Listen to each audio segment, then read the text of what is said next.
Bharatiya Janata party अपराज्य है कि इस बार धरना नहीं कुछ करना है, कि भारतीय जनता पार्टी का इतना दमक चमक धमक वाला नेतृत्व है जिसकी विश्व में साख है, उसने एक ऐसे गरीब बच्चे के ऊपर हाथ रख दिया है, इसलिए लोगों में उल्लास है। राम जी को जय श्री राम। एक बार भाजपा, एक बार भाजपा, एक बार भाजपा।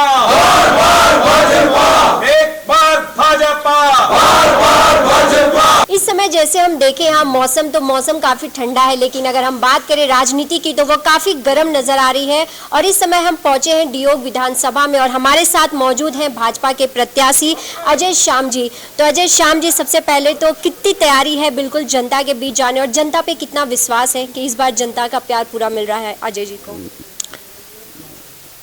हमें जनता पर पूरा विश्वास है।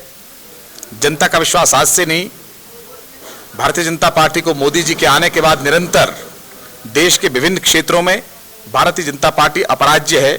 लगातार भारतीय जनता पार्टी का जो विजय रथ है वो आगे बढ़ रहा है और वो विजय रथ भारतीय जनता पार्टी की चुनाव की रणनीति मात्र से नहीं, बल्कि जो हमारी केंद्र की और प्रदेश की सरकार के अंत्योदय वर्ग के लिए किए गए काम है, उस काम के कारण जो समाज के अंतिम छोर पर खड़े व्यक्ति में आशा और विश्वास जगा है, उस आशा और विश्वास के कारण भारतीय जनता पार्टी लगातार विजयश्री का वर्ण करती है। और हमें विश्वास है कि भारतीय जनता पार्टी हिमाचल प्रदेश में भी केंद्र की मोदी सरकार और हिमाचल प्रदेश की ठाकुर जयराम जी की सरकार द्वारा किए गए कामों के कारण पुनः बहुमत से सत्ता में आएगी। तो अजय जी, अगर यहाँ की हम बात करें, यहाँ पर लोगों के बीच आप कितना रहे इस विधानसभा में, और यहाँ की अगर हम बात करें परेशानियों की और विकास की, तो कितना आपने समझा और आपको लगता है कि जनता अगर आपको प्यार देती है, आप यहाँ विधायक चुनकर आते हैं, तो आपको वो पूरा काम पूरा करना होगा?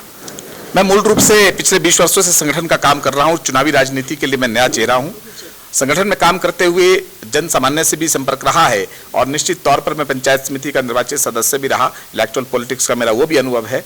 तो मैंने पूरे जिला के अंदर, मैं जिलाध्यक्ष हूँ, तो जिला के अंदर निरंतर प्रवास किया और अपने विधानसभा क्षेत्र में लगातार जनता के संपर्क में रहने का प्रयास किया है। जहाँ तक आप बात कर रहे हैं यहाँ के कठिनाइयों की, आप का जो मैंने वैसे भी अनौपचारिक बातचीत आपसे की, तो आप पहाड़ी क्षेत्र में जो आप पहाड़ की भौगोलिक विषमताएं हैं उसका आप जिक्र कर रहे हैं। तो आज मैं श्रेय देना चाहूँगा स्वर्गीय अटल बिहारी वाजपेयी जी को, जिन्होंने प्रधानमंत्री ग्राम सड़क योजना का जो शुरुआत की, उसके कारण आज पहाड़ों में सड़कें बनी है और उन सड़कों के माध्यम से आवाजाही होती है। फिर भी कनेक्टिविटी को लेकर के बहुत सारी चीज़ें अभी बाकी बचती हैं।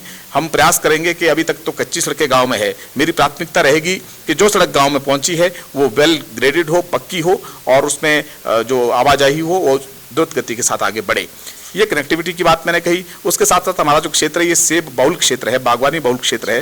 तो बागवानी के क्षेत्र में यहाँ इंफ्रास्ट्रक्चर का विकास करना, कोल्ड स्टोरेज की चेन को बढ़ाना और मार्केटिंग की बेहतर फैसिलिटी हो।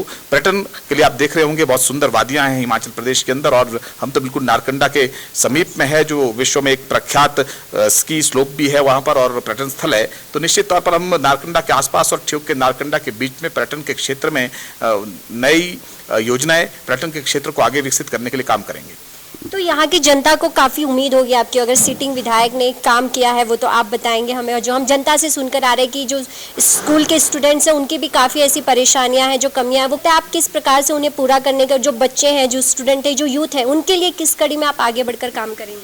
हिमाचल प्रदेश सरकार ने बेहतरीन काम किया, लेकिन हमारा दुर्भाग्य था कि यहाँ पर CPIM के विधायक थे, उन्होंने कुछ किया नहीं, धरने देते रहे और लगातार वो निराशावादी राजनीति लोगों के बीच में करते रहे।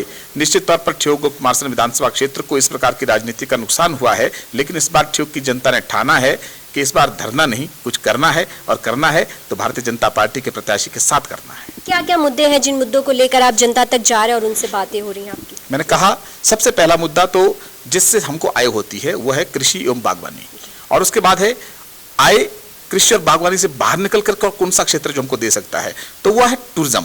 और तीसरा, हम हिमाचल प्रदेश देवभूमि के लोग हैं, देवभूमि में धार्मिक पर्यटन को बढ़ावा देने के लिए जो हमारे धार्मिक स्थल हैं, जहाँ पर हमारे गांव-गांव में आप जाएंगे तो बहुत सुंदर कलाकृति वाले आपको मंदिर मिल जाएंगे। उन मंदिरों के कारण लोगों की आस्थाएं प्रगाढ़ है, समाज में संस्कृति का रक्षण हुआ है, समाज एकजुट रहता है। मेरा प्रयास रहेगा कि उन धार्मिक स्थलों का विकास किया जाए ताकि आने वाले समय में जब जब कभी हमारे धर्म संस्कृति पर हमला होने की बात आए तो वो धर्म संस्थान खड़े होकर के देश की रक्षा करे, धर्म की रक्षा करे और धार्मिक पर्यटन के लिए वो स्थान विकसित हों। मेरा इस दृष्टि में भी इस क्षेत्र में भी मैं एक विशेष योजना और मेरे दिमाग में है, एक विजन है। रहे हैं, अभी जिस भी क्षेत्र में जा रहे हैं अपने विधान, वहाँ पे काफ़ी आपका स्वागत सम्मान किया जा रहा है जो हम देख पा रहे हैं। तो जनता की उम्मीदें बहुत ज़्यादा हैं आपसे, तो उस उम्मीदों, जिस जोश और उत्साह जो हम आज आप पे देख पा रहे हैं, वो 5 साल जीतने के बाद अजय जी के अंदर वही देख पाएगी जनता, उसी तरह काम करेंगे अजय जी? देखिए, मैं नर नारायण के दर्शन करता हूँ और जो आप सम्मान की बात करते हैं वो मेरा सम्मान नहीं है। मैं एक बहुत सामान्य परिवार से आता हूँ। मैंने कल भी कहा कि हिमाचल प्रदेश में शायद सबसे कम जमा पूंजी चुनाव लड़ने वाले लोगों में मेरे पास होगी। मैंने ये जनता को कहा, लेकिन प्रधानमंत्री की दृष्टि देखिए कि उन्होंने एक गरीब परिवार से आए हुए कार्यकर्ता को टिकट देकर के, ये अप्रत्याशित चीज हुई है। लोग विश्वास नहीं कर रहे हैं कि भारतीय जनता पार्टी का इतना दमक चमक धमक वाला नेतृत्व है जिसकी विश्व में साख है, उसने एक ऐसे गरीब बच्चे के ऊपर हाथ रख दिया है। इसलिए लोगों में उल्लास है। वो ये मान नहीं रहे कि जैसे हमको टिकट मिला है, टिकट तो आम जनता को मिला है। रोज जो हमारे साथ ढाबे में चाय पीता है, कहीं 5 स्टार जिसने कभी देखा नहीं है, जो हमारे साथ दुकानों में बैठ करके बातचीत करता है, जो हमारे साथ बसों में यात्रा करता है, ऐसे व्यक्ति को टिकट दिया है तो जनता में उल्लास है। सबकी आस जगी, आज मेरे को टिकट मिला है, कल किसी और को भी मिल सकता है। तो आज अजय जी के साथ कोई भी चाय पी सकता है, बस में ट्रैवलिंग कर सकता है, लेकिन जब एक विधायक बन जाते हैं, जब एक पोस्ट और एक पद मिल जाता है, तो वो नेता कहीं ना कहीं बदले हुए नजर आते। तो क्या ये बदलाव आप में नहीं होगा? वो हमारी संस्कृति नहीं है। मैंने कहा है, मैंने जिस दिन टिकट मिला, मैं इसी कार्यालय में लोगों को संबोधित कर रहा था, तो मैंने कहा था कि मैं हूं तो गृहस्थी, लेकिन मैं आज के बाद मेरी पार्टी ने मुझे समाज के लिए समर्पित कर दिया है, तो समाज में काम करते हुए मैं सन्यासी व्यक्ति, सन्यासी की तरह काम करूंगा। तो जिस तरह से आपने देखा कि अजय जी, अजय श्याम जी जमीनी स्तर से जुड़े हुए हैं और इसी जमीनी स्तर से जुड़कर वह यहाँ पर इस विधानसभा में काम कर रहे हैं, तो अब एक बार फिर जनता के बीच वह जा रहे हैं प्रत्याशी के रूप में। तो जनता का कितना प्यार मिलता है यह देखना होगा 12 नवंबर को। बस आप हमारे साथ यूं ही बने रहिए। आगे और भी खबरों के लिए सहयोगी सुंदर के साथ मैं शालिनी सिंह, सक्षम न्यूज इंडिया, शिमला। आप देख रहे हैं सक्षम न्यूज इंडिया, सबसे पहले सबसे तेज।